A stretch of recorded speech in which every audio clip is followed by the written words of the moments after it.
the show, guys. Kane right now is locked in an epic struggle against Gretorp in our fourth and final game of the day. He's been showing off his ZvP, saying it's one of his better matchups, and he's really happy to share his builds with us. It's a little bit of a Hydra poke if the other guy opens Stargate and transition into Muta. If you don't see Stargate, then you can just go straight up to Hydra, but make sure you have that Roach Warren in place just in case.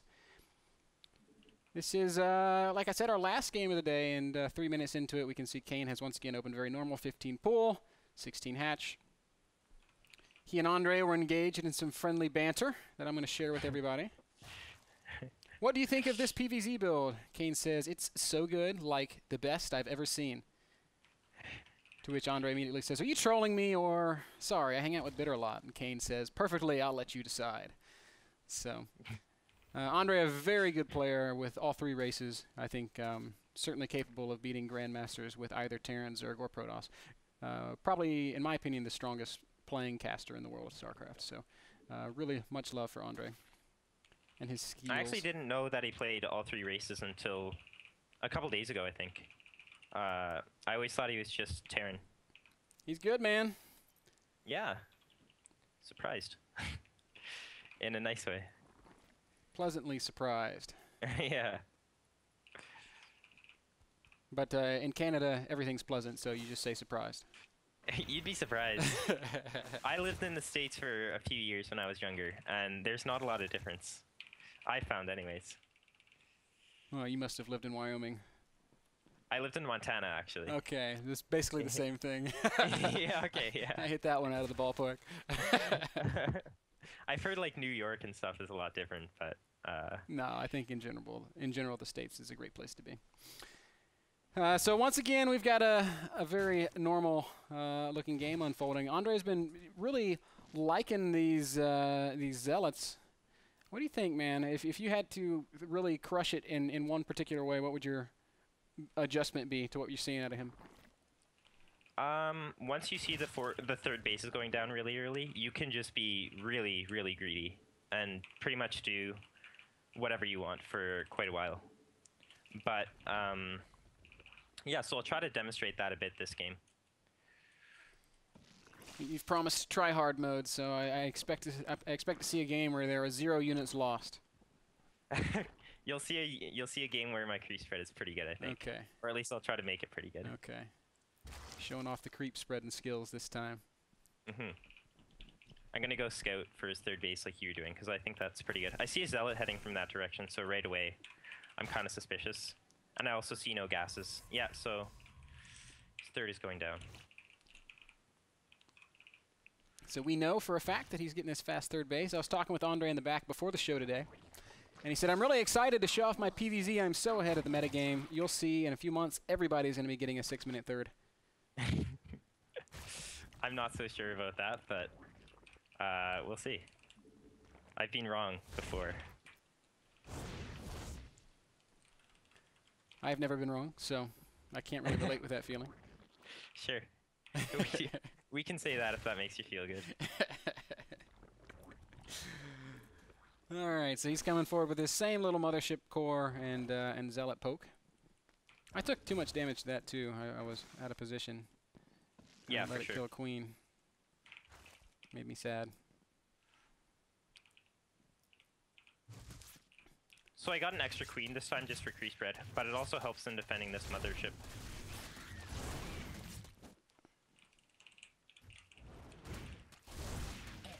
Man, you're going crazy. Fourth base at 8:30. Yeah, because, well, like I said, you can be pretty greedy once you see him being greedy like that. You are mixing in a few more lings, though. Is this just for better scouting? Pretty much, yeah. I really want to take map control right now. Because when you are playing greedy, you have to do it properly. You have to take map control and, yeah. And So you're cheating on us a little bit. You didn't get the Roach Warren. No, I didn't. Because, like I said, when you see the third base like that, you can cut corners sometimes. You can do things like not getting a Roach Warren or stuff like that.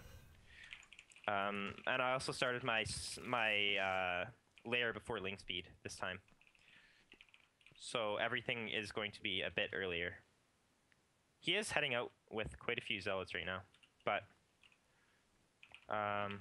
yeah, this is pretty dangerous for me. I'm just gonna make a lot of lings. That's a lot of lings. That's 40 lings. Yeah, but I'm not too concerned. Maybe I should be, but I'm not for some reason.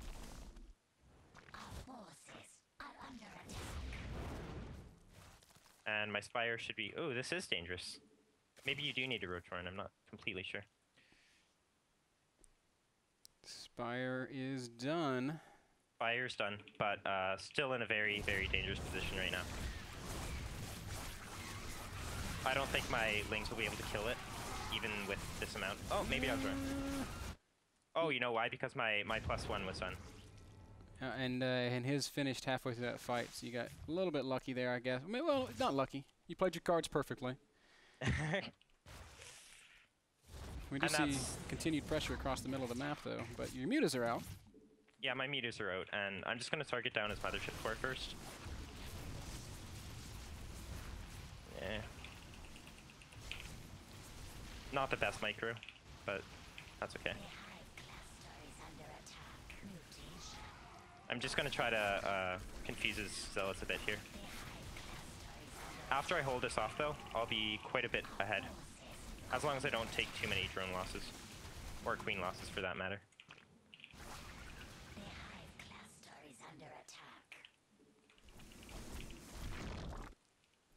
Zealots are pesky, man. Zealots are pesky, but he's spending a lot to do this. And meanwhile, I'm going to take a little bit of a hidden base, just because Mutiling is really mobile. So you can do stuff like that. Alright. I lost my creep spread queen, which is a little bit unfortunate, but... I mean, you promised us great creep spread, and I gotta say... You're not too impressed. I've seen better in Bronze League, man. Oh, jeez. Gotta pick it up. So yeah, even though he did quite a bit of damage, I still feel decently ahead, just because he spent a lot on that. I can kill this. And I can also kill the resulting Warpins. I'm gonna make a few Corruptors here. Mm-hmm. Just because I do see that he has Phoenix, and I'm also gonna start droning really hard. Mutation complete. Make sure my upgrades are okay here.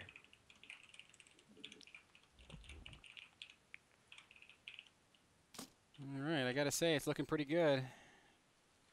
So this is kind of the composition that you want to go for. And I'm also going to get a macro hatch. Just Mutiling, Corruptor, Bane, whatever. I like that you throw the whatever in there. Yeah. Well, sometimes you can do what you want, but... So yeah, he does have a lot of Phoenix, so I want to stay a little bit defensive until I have more. Mm-hmm. More Corruptors. But certainly you've taken back the control. He was putting on a lot of pressure, but you've certainly stabilized 4 or 5 bases even at this point in the game, although you don't have any drones up there at 12 o'clock. No, not yet. I'll be getting them soon enough, though.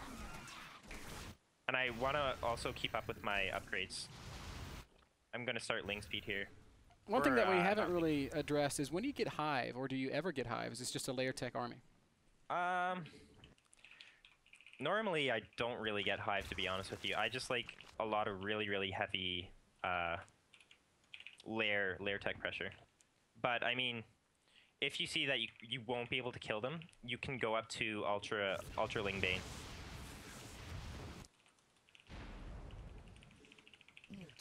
So remember when I said you kind of want to be on 5 base while they're on 3 base, and you want to deny their 4th? Right. This is what I mean. So my creep spread is almost at his 4th right now, and I'm just going to be going, like, he's going to have a lot of air army, he's going to have a lot of Phoenix, but his ground army is going to be not that big. And even if it is quite a bit, I'm going to have a lot of Ling Bane to shut it down. Really well upgraded too.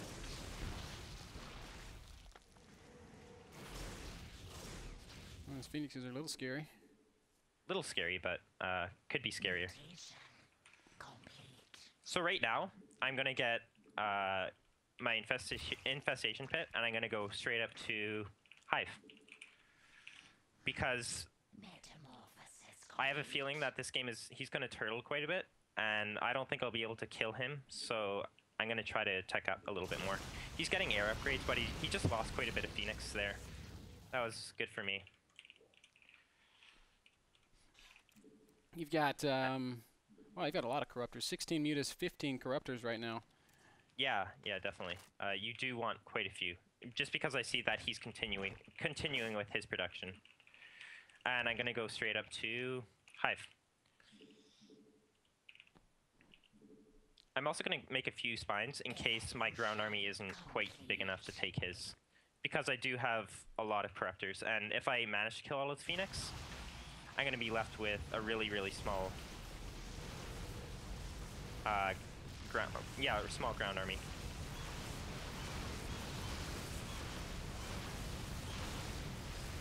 Everything dies.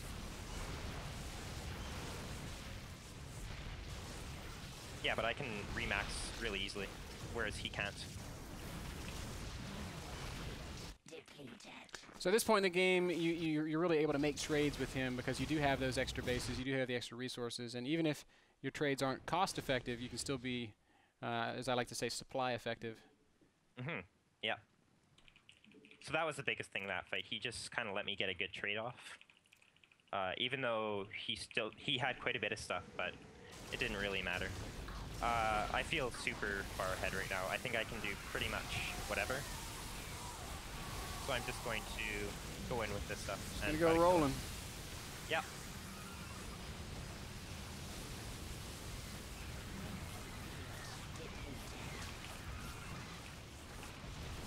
I feel like I can take this trade because my mutas are pretty well upgraded. I think they're 2-1 right now. And yeah, I have a lot of them compared to his units. And that should be game, I think. Understatement of the century. 200 supply to 80. A big thing with this style is keeping up your upgrades. Like, if you look at my queens there, I missed a couple, but spending all your money, because you're going to have a lot of money when you're on 5 bases, spending all of it can become really, really difficult. All right, man. Well, that was excellent, Kane. I think your build is awesome. I think your play style is really fun because it does get hyper aggressive once those mutas come out, and that was cool. So if you'll just bear with me for 1 second, we're going to drag Andre back out onto the set, and the three of us will have a little group chat about the builds and about the games, and then we'll call it a day.